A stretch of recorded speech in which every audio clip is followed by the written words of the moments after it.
परशुराम भगवान विष्णु के 6वें अवतार माने जाते हैं। उनके पिता का नाम जमदग्नि तथा माता का नाम रेणुका था। परशुराम के 4 बड़े भाई थे। एक दिन जब सब पुत्र काम से जंगल चले गए तब माता रेणुका स्नान करने को गई। जिस समय वह स्नान करके आश्रम को लौट रही थी, उन्होंने राजा चित्ररथ को जल विहार करते देखा। यह देखकर उनका मन विचलित हो गया और जब वो घर लौटीं तो उनके हाव भाव देखकर महर्षि जमदग्नि यह बात जान गए। किसी भी पुत्र ने नहीं मानी पिता की आज्ञा। इतने में ही वहां परशुराम के बड़े भाई रुक्मवान, सुषेणु, वसु और विश्वावसु भी आ गए। महर्षि जमदग्नि ने उन सभी से बारी बारी अपनी मां का वध करने को कहा, लेकिन सभी ने ऐसा करने से मना कर दिया। इससे नाराज होकर महर्षि जमदग्नि ने उन्हें श्राप दे दिया और उनकी विचार शक्ति को खत्म कर दिया। तभी वहां परशुराम आ गए। उन्होंने पिता के आदेश का पालन करते हुए अपनी मां का सर काट दिया।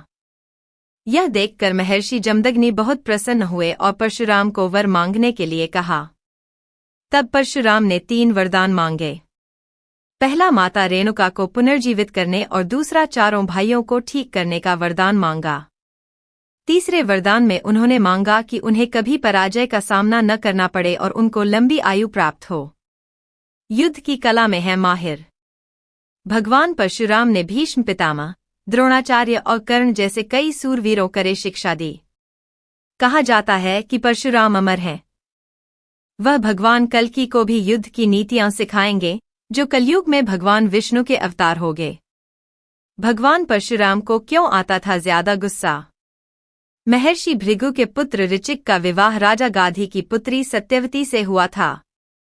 विवाह के बाद सत्यवती ने महर्षि भृगु से अपने व अपनी माता के लिए पुत्र की याचना की। तब महर्षि भृगु ने सत्यवती को 2 फल दिए और कहा कि ऋतु स्नान के बाद तुम गूलर के वृक्ष का तथा तुम्हारी माता पीपल के वृक्ष का आलिंगन करने के बाद ये फल खा लेना।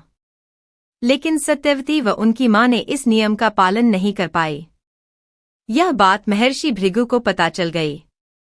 तब उन्होंने सत्यवती से कहा कि तूने गलत वृक्ष का आलिंगन किया है, इसलिए तेरा पुत्र ब्राह्मण होने पर भी क्षत्रिय गुणों वाला पैदा होगा और तेरी माता का पुत्र क्षत्रिय होने पर भी ब्राह्मण गुणों वाला होगा। तब सत्यवती ने महर्षि भृगु से प्रार्थना की कि मेरा पुत्र क्षत्रिय गुणों वाला न हो, भले ही मेरा पौत्र पुत्र का पुत्र को ऐसे गुण वाला हो। उन्होंने यह बात मान ली। कुछ समय बाद सत्यवती के गर्भ से जमदग्नि मुनि ने जन्म लिया। इनका विवाह रेणुका से हुआ। मुनि जमदग्नि के 5 पुत्र हुए। उनमें सबसे छोटे परशुराम थे।